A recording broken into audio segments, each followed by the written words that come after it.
I cannot possibly be the only person who wondered what happened to 90s Christian rock band Jars of Clay. I had a little evangelical existential crisis about it last night because they were my favorite band from the time their first hit single Flood dropped when I was 16 until I left the church in my 30s.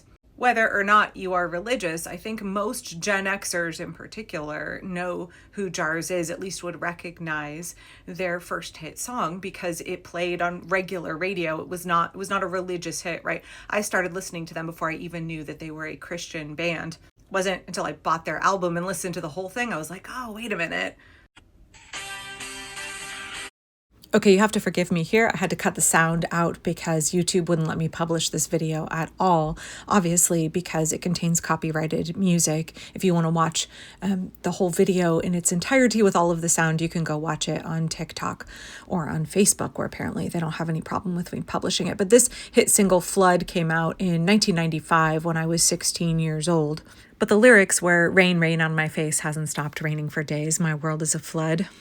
Right? Remember it now? Remember it? I'm probably going to get a copyright strike for that. But anyway, I don't give a shit. I want to talk about this subject. So, late last night, I put out a Substack where I actually had spent some time going back and listening to some of Jar's music after years of not listening to them after I left the church.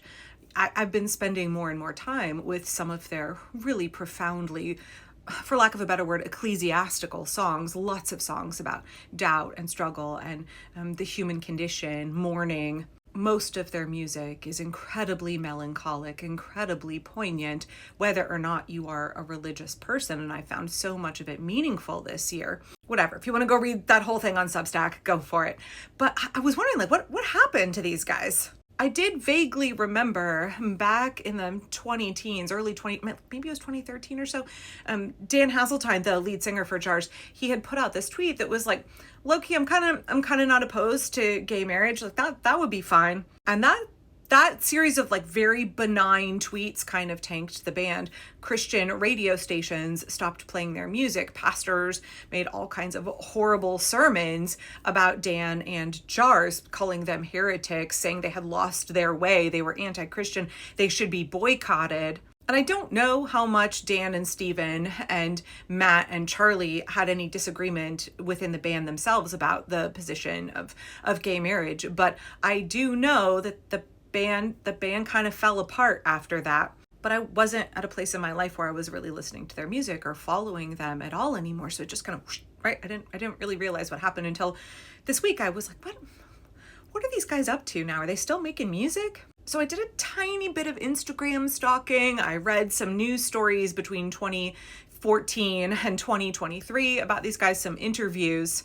And when I tell you, I had an existential crisis when I found out, especially what Charlie and Steven are up to. Okay, I'll stop keeping you in suspense. So Dan is still making music. I just followed him on Instagram yesterday. I have been a longtime supporter of the nonprofit that they work with, Blood Water. It used to be called Blood Water Mission. Their goal is to provide clean water and clean blood products in Africa. And Dan apparently is on the board and quite active with Blood Water still today.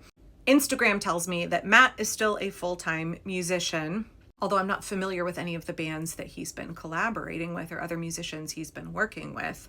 Charlie is a realtor in Nashville, and Steven is a barber. He's been a barber for at least 9 years. I found an article from 2016 where he opened up a hipster barber shop in the Nashville area, I believe, and it's still open. I did see that he performed last year with another 90s Christian band, Caedmon's Call.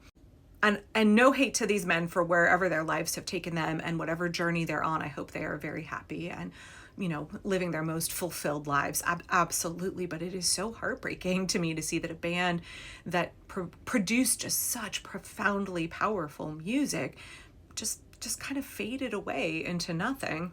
And how much of that disillusion of the band was started by all of the hatred and closed-mindedness from the contemporary Christian music scene and American evangelical culture in general, the just tremendous amount of intolerance that caused that music industry and Jar's former fans to basically crucify and blacklist them because Dan had the audacity to basically tweet out hey, maybe it's totally okay if gay people get married. Now, back in 1997, I went with a bunch of friends from youth group to Washington, D.C. for this Christian music festival called DC 97. Obviously, the band that I most wanted to hear and was performing on the really big stage at that time was Jars. But throughout this multi-day music festival, there were smaller kind of coffee shop venues where you could go and listen to less well-known musicians. And there might be just a couple dozen of you sitting there listening to them.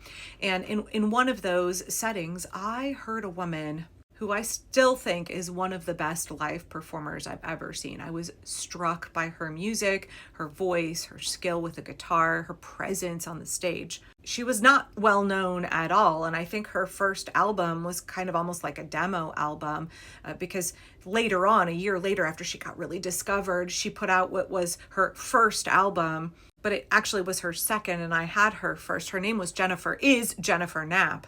She became a huge contemporary Christian star until she came out as a lesbian. And then basically, again, contemporary Christian music pretty much not just abandoned her, crucified her. She is still making music. She's still touring. I think her song Fallen is probably in my list of top 10 favorite songs. I heard her here in Portland a couple of years ago, and she was still just probably one of the best acoustic live performers. Her voice is unbelievable. And I bring up Jennifer alongside Jars because this is not a one-off for what happened to Dan, a like heterosexual man who just was like, maybe gay marriage is okay. The amount of closed-mindedness and bigotry and opposition to the queer community in the contemporary Christian music scene and in evangelical America is just so intense. And I think in 2025 America, it's probably worse than it was 10 years ago. Maybe even worse than it was 20 years ago. I did find an article from 2023 where Dan was interviewed. It's in MTSU Sidelines, and I want to share a little bit of it here at the end. If you want to go read the whole thing, I think it's an interesting story of Dan's childhood, but also how the band was formed and how Jars kind of rose to stardom. It also discusses extensively their nonprofit, Blood Water, and how they've raised more than $47 million and brought safe drinking water to over 1 million people in Africa. Later on in the interview, Dan says, "I'm not a terribly religious person, which is weird, I know. I've done a lot to kind of distance myself from the church. The church just couldn't answer my questions about suffering. I wanted it to be true. I wanted God to be the kind of God to care about people's suffering."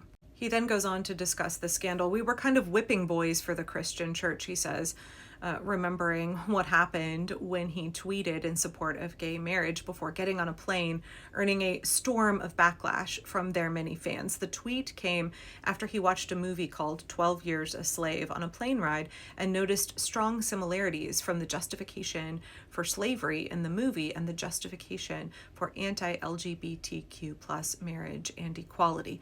The master was using the Bible to justify why they were slaves, and he wasn't, and a light bulb went off. 12 hours later, he stepped off the plane into the brunt of the storm. Christian radio pulled our songs off the radio, stores pulled our records. We were disinvited to upcoming music festivals. There was nothing I could say or do to make it better. I had burned the parachute mid-air. He said he felt betrayed by the church and decided to take a step back as a result. When someone tells you that the God of all creation hates you for who you love, it's painful. It isn't fair. They are still human, and that doesn't fly with me. Hazeltine has taken a break from Christianity to find his own beliefs. He stopped going to church and reading the Bible for many years. This last paragraph here, I think, really resonated with me. "I still find myself in the doorway. There are aspects of the community that can speak to value and worth, but the behaviors and culture, I want nothing to do with it." Yeah, so that's what happened to Jars of Clay. I wish them all well, but what a sad, sad commentary on evangelical culture, on the Christian music scene. I find it absolutely heartbreaking, just like their music, which is still as beautiful and moving and melancholic as ever.